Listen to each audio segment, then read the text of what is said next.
everyone, so this video it's my most worn fragrances for the month of June. I don't do these videos that often, but I've seen quite a few and I thought I would get on that train and just show you the fragrances I wore mostly throughout the month of June.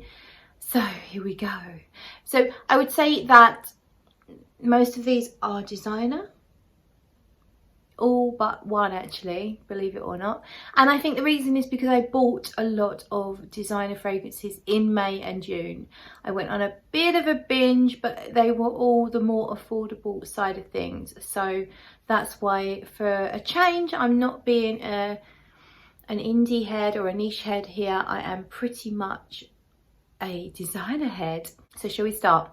So one that I bought, I think I probably got this one in May. And it's Daisy Oh So Fresh Twinkle. It's Daisy Oh So Fresh Twinkle. I adore this bottle. Look at that.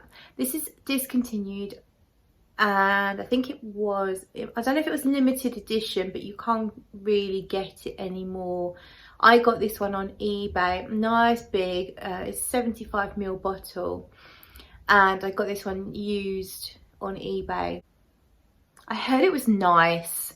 I can't remember. There was a particular note in here that I tell you what it was. I was hunting down the Oh So Fresh Sunshine because apparently that had the highlighted pear note.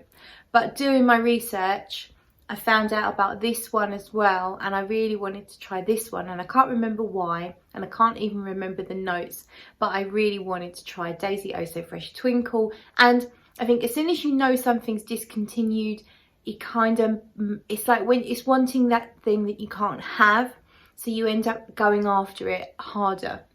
And that's what happened with this. So I was searching for it on eBay. I set a search up, an alert, and one came up for a good price, and I went for it. So I've worn this quite a few times. It's fresh, it's fruity, it's a fruity floral. It's got a fizziness to it. It smells a little bit like black currants. It smells a little bit like candy, like fruit drinks. A little bit floral. It's fun, it's frivolous. It's kind of like daytime, leisure time, go meet your friends, hang out with your mates kind of scent. I really like it. If you want a full review, let me know and I will do so. Daisy Oh So Fresh Twinkle. It just makes me laugh every time I say that. One that probably got really almost the most wear, actually, almost the most wear. Prada Candy Gloss. I did review this one already and I will try and link that below if I remember. Prada Candy Gloss. I'm going to spray this one on this arm actually. I'm not wearing a fragrance yet because I'm just out the bath. So let's go heavy with that one. Go hard or go home. Do the other side of the arm as well. Here we go. 10 sprays. I won't count him, but who knows. Prada Candy Gloss was such a pleasant surprise. Such a happy blind buy, this one. It's like a cocktail drink. The opening is very fruity, kind of fresh, tart and sweet. There's a sour cherry note, but to me it comes off like cherry, grapefruit, pink fruits, all the pink fruits like lychee, pink fruits, and a sharpness, some bergamot. And then when it dries down, you do get the makeup-y type vibe, but not to any kind of sad degree. You know how iris fragrances can come off a little bit sad, and I mean that in an emotional way. They can have this austere, cold feel. This doesn't have that because it's got quite a lot of vanilla in it, so it's kind of like a powdery, even musky vanilla in the dry down. So it's a very fun makeup scent, if that makes sense.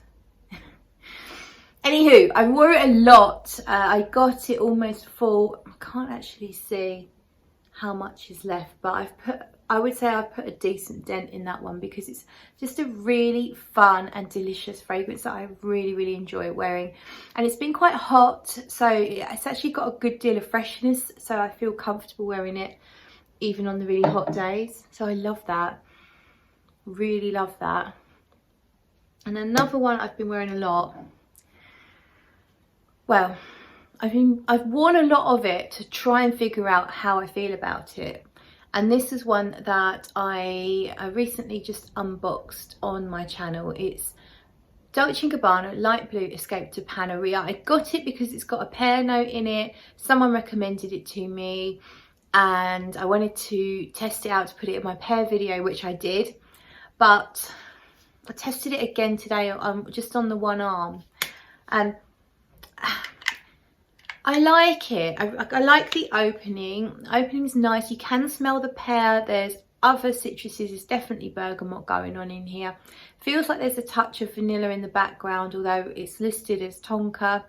Doesn't really feel like a tonka fragrance at all. It's a citrus on top of a vanilla, and it's nice with that touch of pear. That's it. Very light. Doesn't seem to project much even from pretty much straight away, and it just feels too light for me. I think I like proper perfumes with a little bit more depth and a little bit more noticeability about them. And also, when I tried it today and when I smelt it a couple of hours after I'd sprayed it, it was still there. It was a skin scent, but it had turned into a hairspray type scent, like there was a sharpness to it that wasn't pleasant. That's the first time I've noticed that about it. So I've worn through quite a bit simply because I've sprayed a lot to figure it out, but actually I'm not entirely sure I'm keeping this one. In fact, I'm fairly confident that I'm not. That's Escape to Panarea, and it's Dolce Gabbana Light Blue. So I'm going to throw in my one niche. It's got a cat hair stuck to it. Don't know if you can see it on the side. Anyhow, it's Les Cocottes de Paris is the brand, and it's called La Belle Ortero, and it's a perfume from a French brand. And I got it because I got a sample from Jovoy. They're a niche boutique based in London. I love them. They're an amazing sampling service, and I got a sample because I like the sound of the notes. This is a violet perfume predominantly, and I wore through the sample so quickly. So I was looking at the prices for a bottle, and it was £98, which I think was really good value for a really nice niche fragrance. I really like it. And then I thought I'll just do a quick search, and came across one on eBay, and I was actually able to get it for about half retail, brand new, cellophane wrapped. So that was very exciting for me.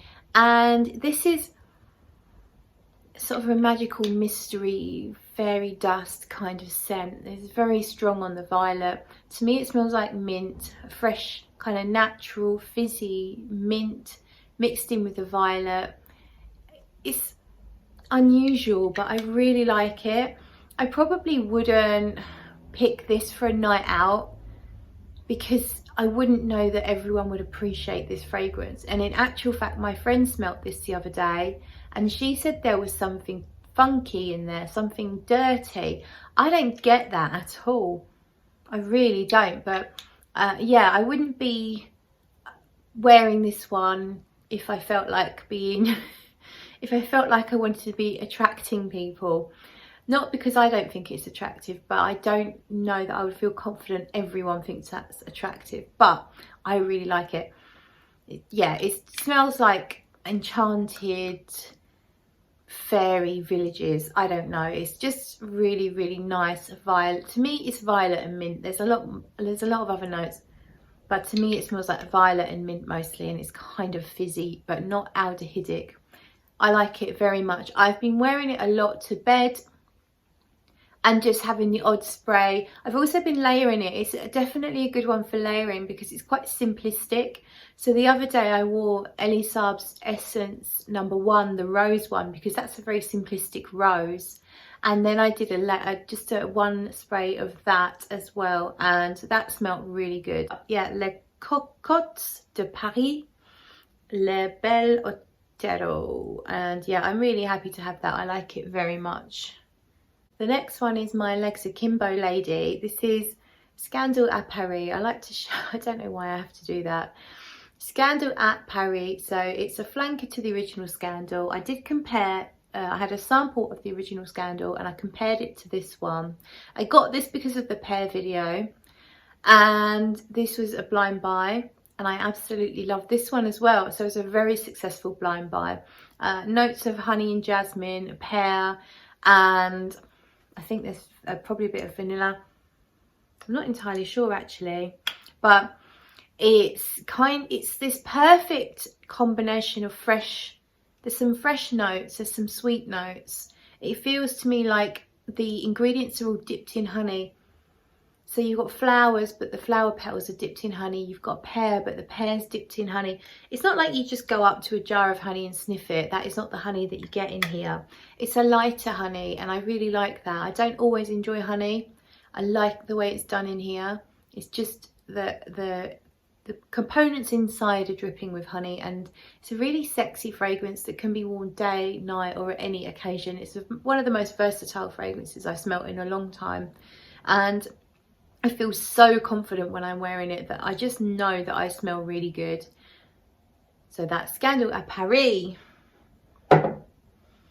And this one probably won't be coming too much as a surprise for many of you. This is Jean Paul Gaultier's La Belle. This is a 100ml bottle that I've recently just took delivery of. I got through the 50ml that I had in less than 2 months. So I've just now cracked open this one. In fact, I emptied out the last of the 50ml bottle in my pear video. So this is another pear fragrance. This is a pear and vanilla fragrance. And oh, where shall I put it? So I've got Prada Candy Gloss on my left arm. We're going to go with this one on my right arm. Now I think part of the reason I emptied the bottle so quickly is because so much juice comes out the damn sprayer. I mean, it's running down my arm.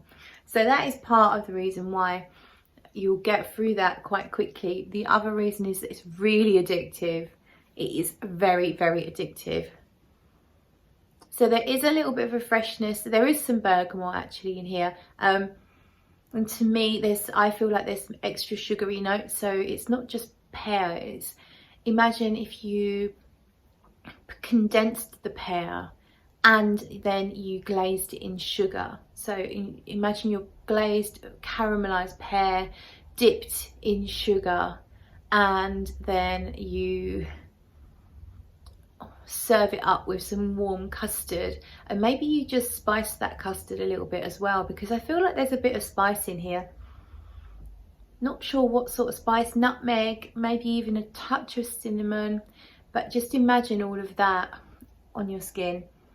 It's lovely, it's so delicious, it's absolutely amazing. I love it. Jean Paul Gaultier's La Belle.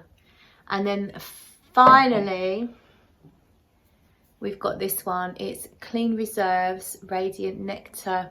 So when I first got this, it was a blind buy again.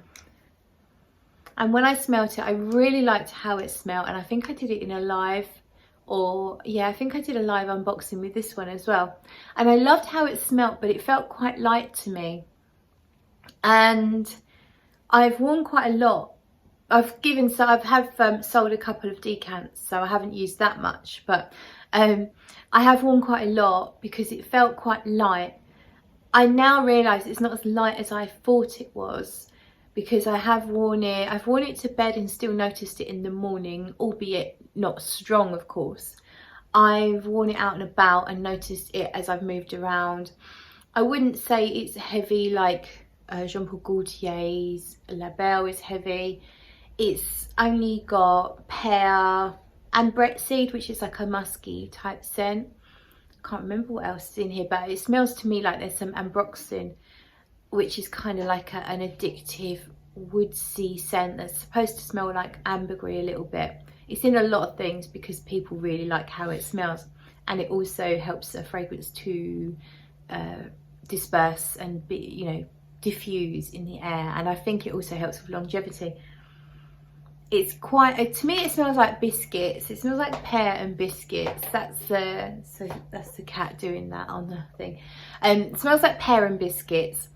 It probably isn't as strong as I would like it, but it's strong enough. I'm definitely keeping it because I really love how it smells, and I will get at least half a day out of it, and that's good enough for me because I really enjoy how that one smells. It's a little bit linear, it doesn't really do a lot on your skin. I don't mind because I just really like it, and I think because it's quite light, it doesn't annoy me. A very heavy fragrance that's linear will start to get on my nerves after a time if it doesn't change. It starts to wind me up, but because this isn't very heavy, I don't think it bothers me that it doesn't change too much. So that's Clean Reserve Radiant Nectar. Oh, there's one more, I forgot. One more. So my lovely fragrant friend Sal, who now has a YouTube channel, by the way. Sal, she's literally just called Sal, S-A-L, on YouTube. If I remember, I'll link her channel below. She's got just started, but really nice videos so far. And she sent me a decant of Narciso Rodriguez Ambree, which is the latest one, and I've pretty much used nearly the whole 5 mils because I really like it. I haven't reviewed it yet, so my plan is to review that soon in case I use it up, and then, well, I might have to buy a bottle once I'm off my no buy thing. So I'm planning not to be buying anything for the next 2 months, but Narciso Rodriguez Ambree is very much on my possible buy list for once that ban is lifted. So I'm not going to go into too much detail, but it's a floral, it's an exotic floral, it's got frangipani, one of my favourite floral notes, and then it kind of it goes into this creamy vanilla, warm sand, sexy lotion type scent that's just really delectable. So it's very sunny, very holiday like smell, and I really enjoy it. So that is Narciso Rodriguez Ambree. That's all of them. Thank you so much for watching. Please do like this video if you liked it. If you didn't like it, you can always put the thumbs down, or you could even leave me a troll comment and I'll laugh about that with my friends. Don't troll me, really. I have actually got feelings. Thank you for watching, and I'll see you soon.